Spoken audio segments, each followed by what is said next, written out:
독실한 기독교인이 거리를 지나가다가 십자가에 못 박히신 예수 그리스도에 대한 그림을 보게 되었습니다.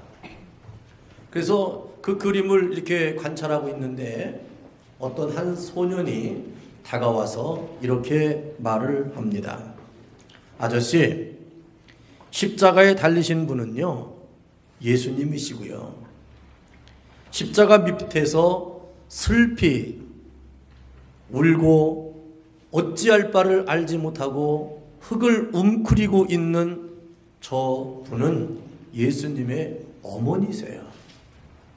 그리고 저쪽에 있는 사람들은 예수님을 조롱하고 핍박했던 사람들이고요.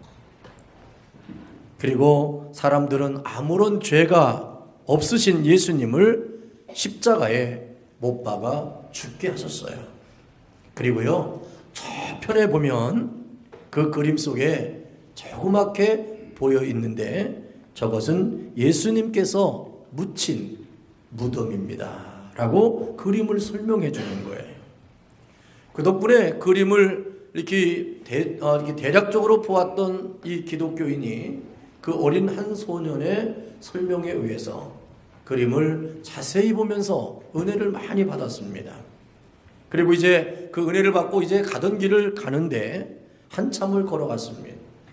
갑자기 뒤에서 자기 옷자락을 잡아 당기는 거예요. 그래서 뒤돌아봤더니 아까 그림에 대해서 친절하게 설명해 주었던 그 소년이었습니다. 아저씨 있잖아요. 한 가지 중요한 말씀을 전해야 되는데 제가 깜빡 잊어버리고 못 전했어요. 십자가에 못 박히신 예수님은 무덤에서요 3일 만에 다시 살아나셨어요. 이 말을 하고 이제 그 소년이 떠나갔다는 거예요. 이 독실한 크리스찬은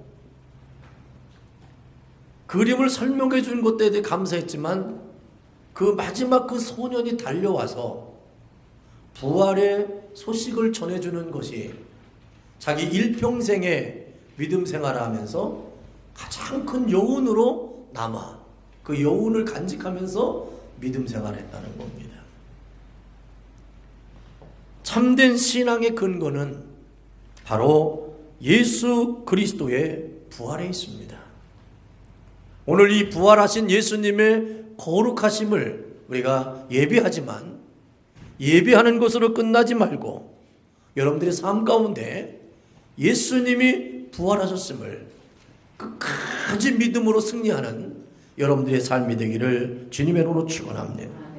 부활하신 예수님만이 절망 가운데 사는 우리에게 새로운 소망이 되십니다. 답답하고 괴로울 때 위로해 주시고 해결해 주시는 부활의 주님을 만나야 우리가 이 세상의 삶을 살아가는 중에 넉넉함으로 이길 수 있고 감당할 수 있는 능력이 생깁니다. 그리고 부활의 주님과 다시 삶을 시작해야 합니다. 왜냐하면 인간은 어떤 의미에서 울면서 태어나 울리고 가는 존재라고 생각합니다. 제가 예전에 알고 있었던 장로님이 돌아가셨습니다.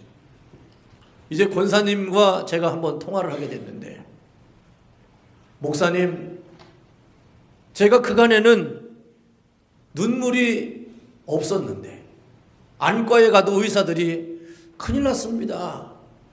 눈물샘이 말라서 눈이 자꾸만 드라이가 돼서 시력이 나빠질 것 같습니다. 그리고 걱정을 하는 거예요. 그런데 그 장로님이 돌아가신 다음에 자기는 지금 눈물이 너무 많이 나서 눈물샘이 터졌다는 거예요. 그러면서 자기 남편이 자기를 끝까지 이렇게 사랑해 주신다고. 여러분, 우리가 예수 믿고 구원받은 하나님의 사람들이 돌아가시면서까지도 우리에게 남겨주는 믿음의 은혜의 축복이 있다는 사실을 기억하시기를 주님의 이름으로 축원합니다. 왜냐하면 아기가 태어나면 다 울어요. 그리고 돌아가시게 되면 산자들은 우리에게 울려놓고 가는 존재. 그래서 먼저 가신 분들 생각하면 가끔씩 눈물이 나요. 아버지가 될 수도 있고, 어머니가 될 수도 있고, 남편이 될 수도 있고, 아내가 될 수도 있고, 친구들도 될 수 있어요.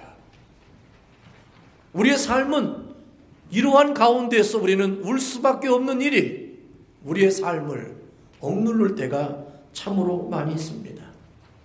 오늘 본문에도 막달라 마리아라는 여인이 나오는데, 예수님이 무덤에 묻힌 다음에 이제 3일이 지난 다음에, 안식일이 지난 다음에 새벽에 일찍이 예수님이 장례할 때 이 시신에다가 기름을 발라야 되는데, 기름을 바르는 예식을 하지 않고 예수님이 무덤에 묻힌 거예요. 그것이 막달라 마리아의 마음에는 평생 여한이 남는 거예요. 그래서 안식일이 지난 이쯤 일찍이 예수님의 무덤에, 예수님의 시신에 기름을 발라드리려고 마리아가 예수님의 무덤을 찾아왔던 사건입니다. 근데 무덤을 찾아왔는데 놀라운 일이 생겼어요.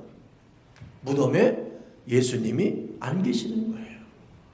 그리고 머리맡에 한 천사와 발끝에 천사가 앉아서 무덤을 멀끄러미 바라보면서 어찌하여 예수님의 시신을 누가 이렇게 훔쳐갔는가 라고 하는 슬픔에 잠겨서 울고 있는 마리아에게 천사들이 얘기합니다.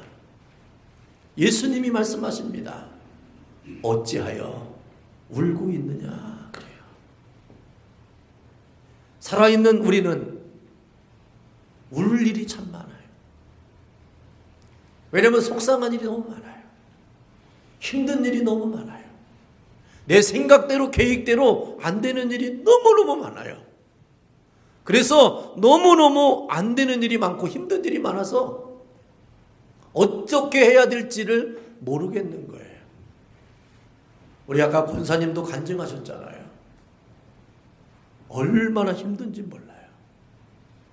수술해야 된다고 하는 거 한 번은 그냥 눈 찔끔 갖고 하지 했지만, 사람이 두려움이라고 하는 것이 언제 오냐면 알고 있을 땐 더 두려운 거예요.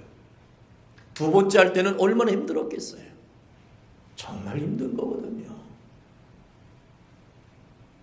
저희 큰아들이 심장을 이식하게 돼서 심장을 이식해야 될 일이 생겨서 이제 임시 이식을 해야 되는데, 어떤 사람이 도네이션 이렇게 기부할 사람이 생겼다는 거예요. 기부했다는 얘기는 누군가가 죽었다는 거거든요. 죽었기 때문에 심장을 이식해야 된다고 갑자기 연락이 왔어요. 제가 조지아에서 플로리다로 7시간 차를 끌고 가는 거예요. 주일날 오후에. 패션이라고 하는 영화를 보자마자, 시작하자마자 그 얘기를 듣고 갔어요.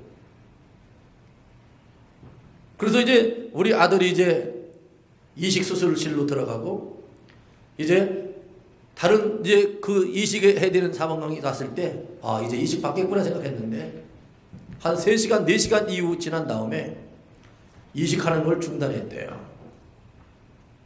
왜냐하면 기증한 사람의 그걸 열어보니까 심장에 바이러스가 생겼대요.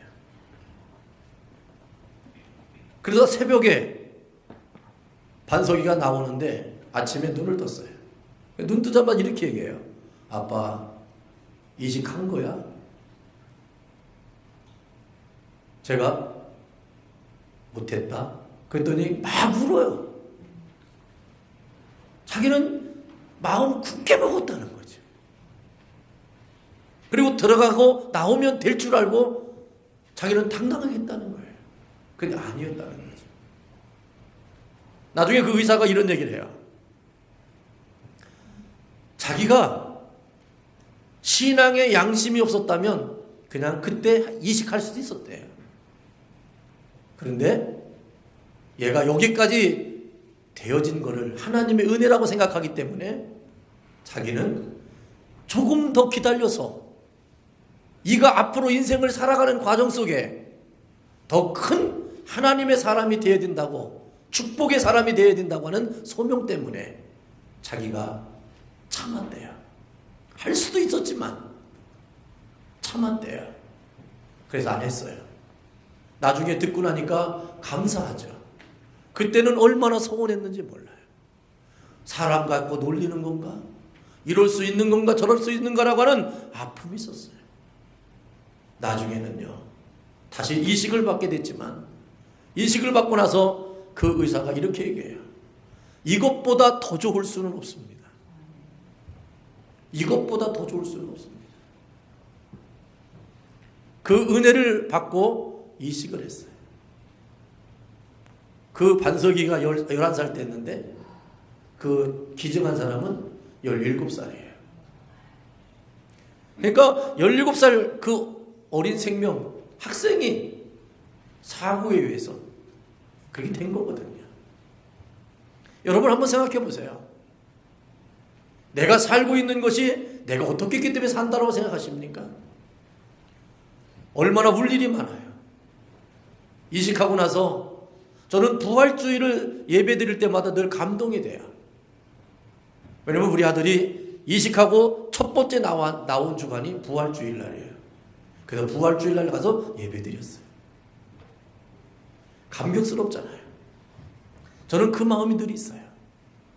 예수님의 부활도 부활이지만 가까이 있었던 그가 이식하고 나서 퇴원해서 처음 성전에 찾아간 날이 부활주일 날이었다.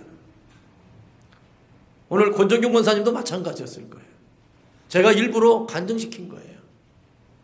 힘든 거 알아요. 알지만 힘들기 때문에 이겨야 돼요.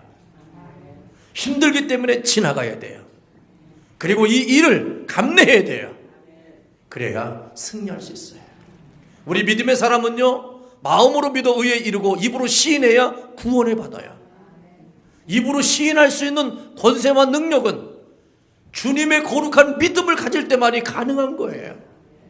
오늘 부활절에 무덤을 찾아왔더니 마리아에게 예수님께서 던진 말이 뭐냐면 어찌하여 우느냐예요. 오늘 이 말씀을 통하여 여러분들도 울 수밖에 없고 울어야 될 수밖에 없고 울어야 되는 상황에 처했다 할지라도 오늘 이 말씀을 통하여 이제 웃지 않고 울지 않고 웃으면서 감격하며 울어야 될 그 내용을 마음에 품어내며 승리해 나가는 여러분들의 삶이 되기를 소망합니다. 오늘 예수님께서 어찌하여 우느냐라고 하는 이 말씀의 뜻은 과연 무엇일까? 저는 세 가지를 생각합니다. 첫째로 어찌하여 불신앙적인 생각을 하고 있느냐라는 것입니다. 불신앙적인 생각을 하고 있으면 끝까지 울어야 되는 거예요. 날 울려놓고 간 사람이 있기 때문에 그래요. 내가 울어야지만 해결될 수밖에 없는 일들이 놓여져 있기 때문에 그래요. 우리의 인생은 울 수밖에 없는 이유가 내 가슴 속에 차고 넘쳐요. 내가 보는 것과 듣는 것과 느껴지는 모든 사건들이 나를 울게 만들어요. 그러나 우리 불신앙적인 상황에서는 그런 울 수밖에 없지만 우리가 신앙의 사람이 되어지고 부활이 내 안에 생명처럼 흘러넘치면 우리는 울어야 되지만 울 수만 없는 자리로 우리를 옮겨놓음을 믿으시기를 주님의 이름으로 축원합니다. 샌프란시스코 다운타운에 가까이 가보면 조금에 가까이 보면 아름다운 섬이 있습니다. 알카트라즈라고 하는 섬이 보이는데 이 섬은 지금은 관광 명소가 되어져서 많은 사람들에게 가고 있어요. 그러나 이 섬은 일찍이 중형을 받은 죄수들이 수감되어졌던 감옥이었습니다. 육지까지 그리 멀리 보이지 않지만 배를 타고 한 40분에서 50분 정도로 가야만 되는 섬이에요. 샌프란시스코를 가게 되면 이곳을 반드시 모든 사람들이 들립니다. 그런데 이곳은 육지가 멀리 보이지 않기 때문에 죄수들이 갇혀 있으면 그곳을 뛰어내려요. 근데 뛰어내리기 전에 그 섬 어귀에 가장 뛰어내리기 쉬운 그 장소에 팻말이 붙여 있습니다. 당신이 이 섬에서 나갈 수 있는 길은 없습니다. 그러나 오직 한 길이 있는데 그것은 오직 당신 자신이 변화되는 길뿐입니다. 자기들이 생각할 때에는 뛰어내리고 헤엄치면 육지로 갈 줄 알아요. 그러나 그것으로 이 섬을 탈출할 수 없다는 거예요. 오직 이 섬을 탈출할 수 있는 것은 당신 자신이 변화되어야만 된다는 거죠. 놀라운 사실이었어요. 이것을 믿지 못하고 뛰어내린 사람들은 이 섬은 급류가 흐릅니다. 급류가 흐르기 때문에 이곳에 들어가면 휘팔려서 머리통이 몸이 다 깨져서 죽게 돼 있어요. 그러나 그걸 느끼지 못하는 거예요. 여러분, 누구를 세상을 어떤 환경과 처지에서 이기려고 하지 마시고 여러분들을 변화시키십시오. 어떤 사람을 바꾸려고 하지 마시고 내 마음을 바꿔 먹으세요.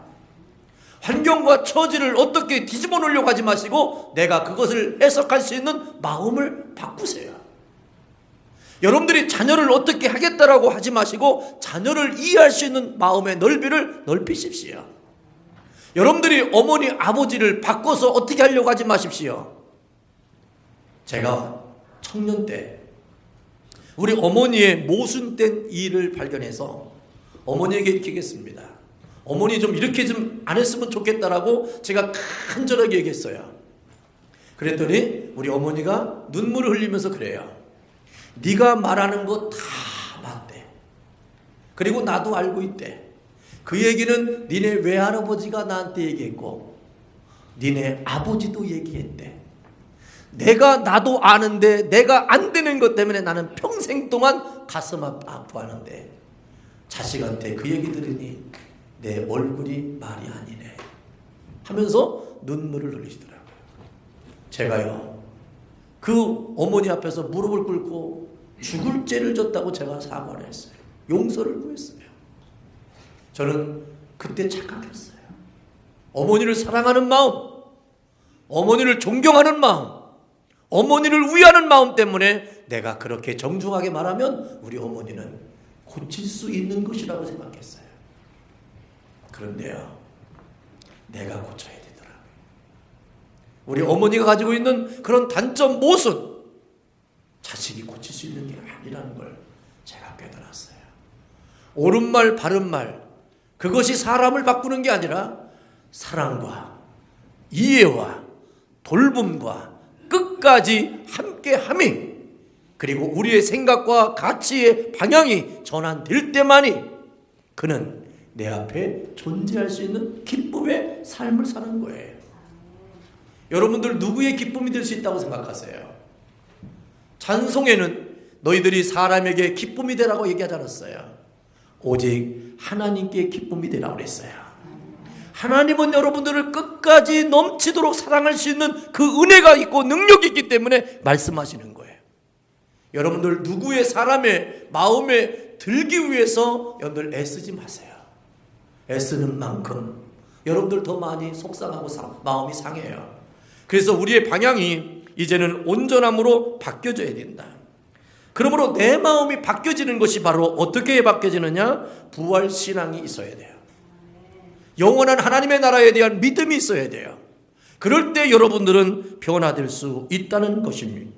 부활신앙이 없는 사람이 되지 말고 부활신앙의 사람이 되는 것이 우리의 사명이며 소명이라는 사실을 기억하십시오.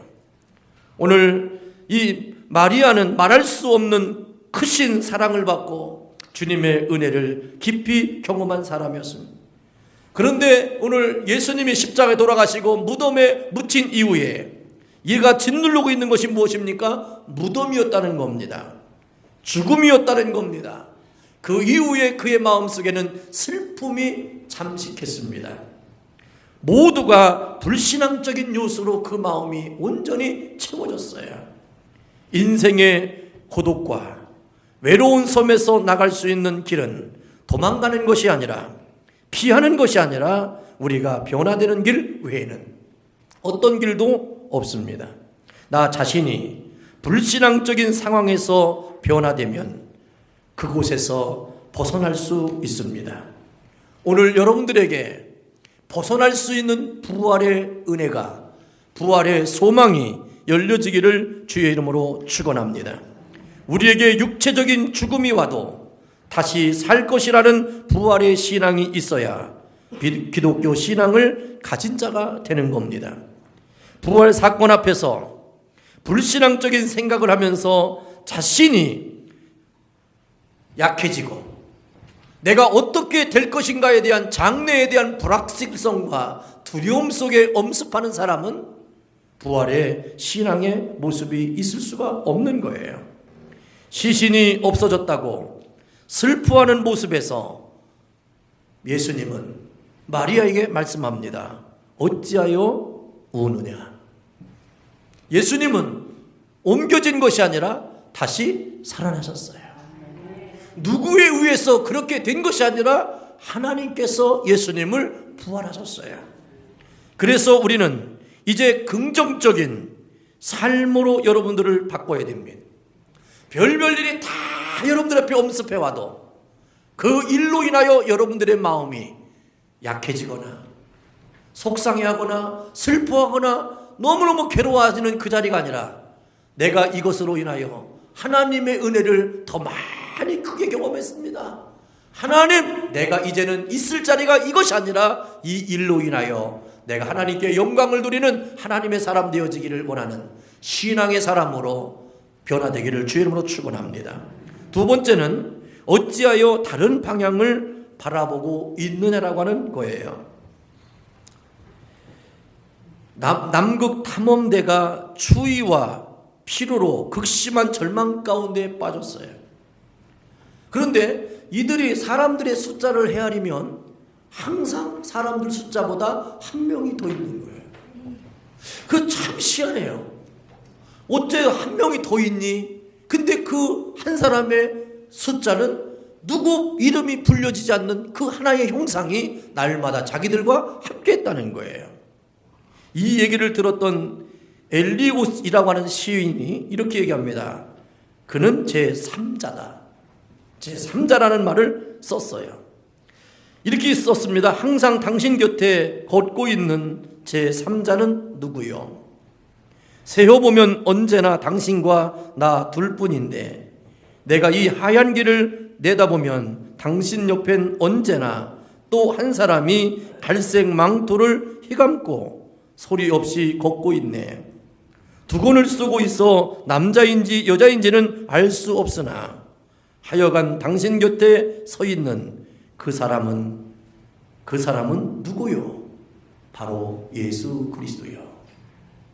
여러분들의 인생에 여러분과 함께 하시는 제3자이신 예수님이 나와 늘 함께 하심에 대한 여러분들의 고백이 있기를 주의 이름으로 축원합니다. 우리는 무덤에 관심 있는 사람이 아니에요. 우리는 죽음에 관심 있는 것이 아니에요. 우리는 아픔과 상처에 관심 있는 사람이 아니에요. 그 다음 단계에 역사하시는 하나님의 은혜를 우리를 갈망하는 눈이 있어야 되는 것입니다. 막달라 마리아는 부활하신 예수님이 밖에 자기 뒤에 서 있는데도 불구하고 그는 무덤만 들여다봤다는 거예요. 예수님이 자기 뒤에서 지금 부르고 있잖아요. 그래서 뒤돌아봤더니 무덤직인 줄 알고 또 어떻게 했어요? 당신이 무덤직이라면 우리 예수님을 어디다 갖다 놨는지 옮겨놨다면 나한테 알려주세요. 나는 그분을 찾아야겠습니다. 그분을 찾아가시고 나는 그분을 모시고 가야 되겠습니다라고 얘기하는 거예요. 여러분, 등산지기가 무덤지기가 아니에요. 예수님이세요. 예수님이 처음으로 부활하심을 선포했던 여인도 막달라 마리아고 예수님의 부활된 몸을 처음 보았던 사람도 누구냐? 막달라 마리아예요. 여러분, 이제 무덤으로 향했던 여러분들의 눈빛이 내 뒤에서 나를 부르시는 제 3자와 같이 나와 늘 동행하시는 예수 그리스도의 거룩함 속에 여러분들의 시선이 바뀌어지기를 주님의 이름으로 축원합니다. 우리도 신앙을 가지고 산다 하면서 때때로 좌절과 실패를 이유로 무덤만을 쳐다보는 삶을 살 때가 많이 있습니다. 그래서 우는 겁니다. 그 울음의 자리에서 여러분들을 극복하기 위해서는 내가 지금 바라보고 있는 시선을 바꿔야 돼요. 여러분들이 절망할 수밖에 없고 낙심할 수밖에 없고 슬퍼할 수밖에 없는 현실의 눈앞에 그 바라보는 눈을 바꿔야 됩니다. 뒤에서 나를 부르셨어요. 막달라를 불렀어요. 왜 우느냐고. 예수님을 바라볼 때 여러분들 눈물이 멈추게 될 것입니다. 새로운 희망이 생길 것입니다. 그래서 힘이 없고 괴롭고 힘들 때 주를 보라는 겁니다. 나를 위해서 모든 것을 다 감당하시고 부활하신 예수님을 볼 수 있는 여러분들 은혜가 있기를 주님의 이름으로 축원합니다. 그러므로 돌아서서 부활하신 주님을 향하여 야야 합니다. 그리고 완전히 돌아서야 돼요.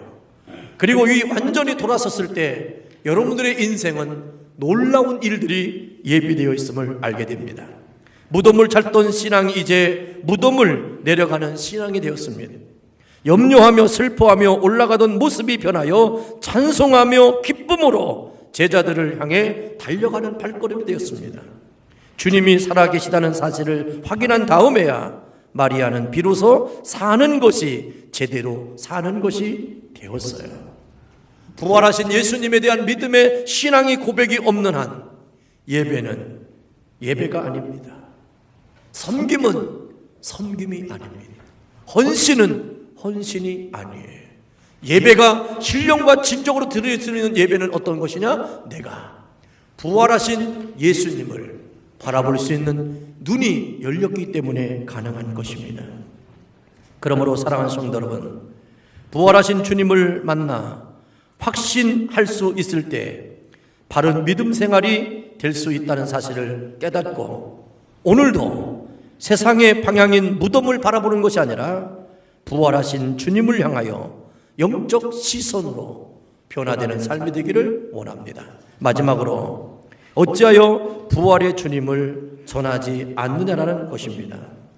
초대교회 성도들은 주일만 되면 즐거운 얼굴로 인사를 나누었습니다. 그들의 인생이 삶이 행복했기 때문이 아닙니다.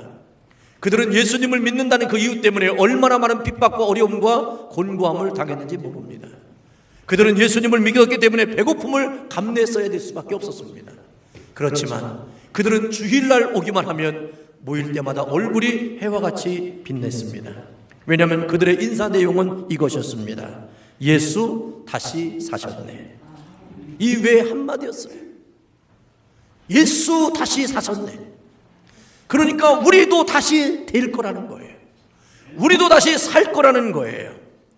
그리스도 정교의 사람들도 서로 만나 인사할 때 예수 그리스도께서 부활하셨습니다 하면 진실로 부활하셨습니다라고 서로 인사했다는 겁니다.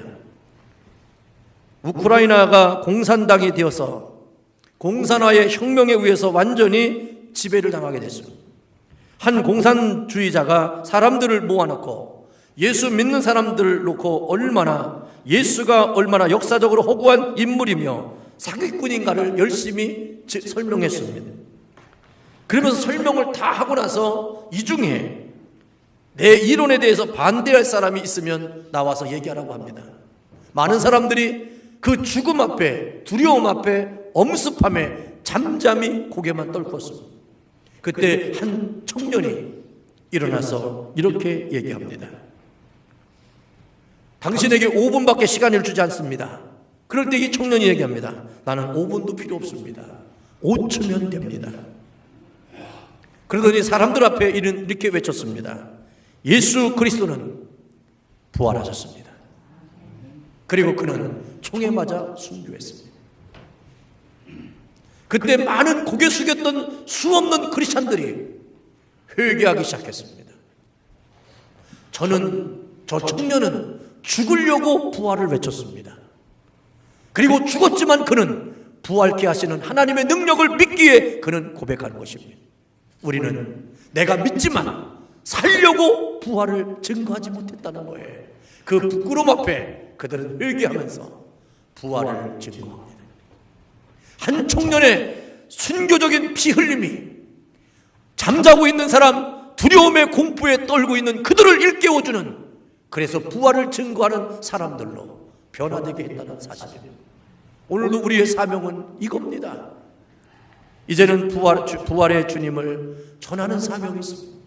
오늘 이 막달라 마리아는 부활하신 예수님을 첫 번째 만나고 그들이 제자들에게 달려가서 예수님이 우리에게 말씀하신 것처럼 부활하셨다고 하는 기쁜 소식, 굿뉴스를 전하는 하나님의 사람이 되었다는 사실을 기억하기를 주의 이름으로 축원합니다. 그래서 우리는 이제는 무덤만을 바라보면서 내 환경과 처지와 상황만 바라보면서 눈물 져야 될 그 자리가 아니라 이제는 내 시선이 바뀌어야 돼요. 나는 영적인 사람이 되어야 돼요. 나는 하나님께 난 사람이 되어야 돼요. 내가 되어지는 그 일로 인해서 내가 어떻다 저떻다 하는 그 자리에 있으면 안 되는 거예요. 그리고 그렇게 나를 이렇게 변화되게 하신 것, 내가 이렇게 되어진 것은 내가 아니요 나를 그렇게 하신 제3자가 있다는 거예요. 그가 바로 예수요. 그가 부활하신 예수요. 나는 이것을 외치고 이것을 전해야 되는 거예요. 우리가 만나는 모든 사람들에게 예수님은 부활하셨음을 증거하는 사람이에요. 나는 증인이 되는 거예요. 다시 오시마 약속하신 그 예수를 우리는 증거하는 사람들이에요. 이 사명이 우리 교회가 존재하는 이유입니다. 사람들을 많이 모아놓고 예배하고 어떤 거 하는 것이 교회의 사명이 아니에요. 한 사람이 모여도 세 사람이 모여도 우리는 부활하신 예수님을 믿는 사람들입니다. 이 고백으로 거룩한 예배를 드리고 찬양하며 살아계신 주 나의 참된 소망 찬송하면서 믿음으로 살아가는 사람들이 주 안에 한 사람 두 사람이 있어도 하나님은 그 위대함이 이 교회에 있는 줄로 믿습니다. 그래서 예수님은 말씀하시는 거예요. 너희가 내 이름으로 두세 사람이 모인 곳에 내가 너희와 함께 하겠다는 거예요. 아니 두세 사람도 너무 많아요. 내가 하나님의 거룩한 성령이 거하는 전이 되면 나 홀로 있어도 예배가 됩니다. 내가 홀로 있어도 찬양이 되고 기도가 되고 하나님의 거룩한 순종의 제물이 될 수 있고 헌신하는 자가 될 수 있고 하나님이 엄청난 사건을 만들어서 그 일을 이루시는 분이 하나님이 하시나 나의 고백 때문에 하나님이 웃으시고 기뻐하시는 거룩이 우리 사랑의 교회와 여러분들의 심령 속에 오늘 부활절을 지내면서 나 주님의 기쁨 되어지기를 갈망하는 거룩이 있기를 주의 이름으로 축원합니다. 기도하겠습니다. 하나님 아버지 감사합니다. 막달라 마리아에게 확증을 주시고 그 확증을 통하여 그가 전한 것이 완전한 것으로 바꾸어 주심을 믿습니다. 우리 사랑의 교회와 온 성도들이 믿음 가운데 주의 이름을 증거하며 믿음으로 삶을 살아갈 때마다 우리에게 확증하시는 은혜, 그래서 입술로 고백한 대로 되어지게 하시고 기도한 대로 선포한 대로 되게 하시는 하나님의 은혜가 우리의 사랑의 교회 위에 영원토록 우리 성도들의 삶의 자리 위에 영원토록 임재하여 주옵소서. 예수님의 이름으로 기도하옵나이다. 아멘.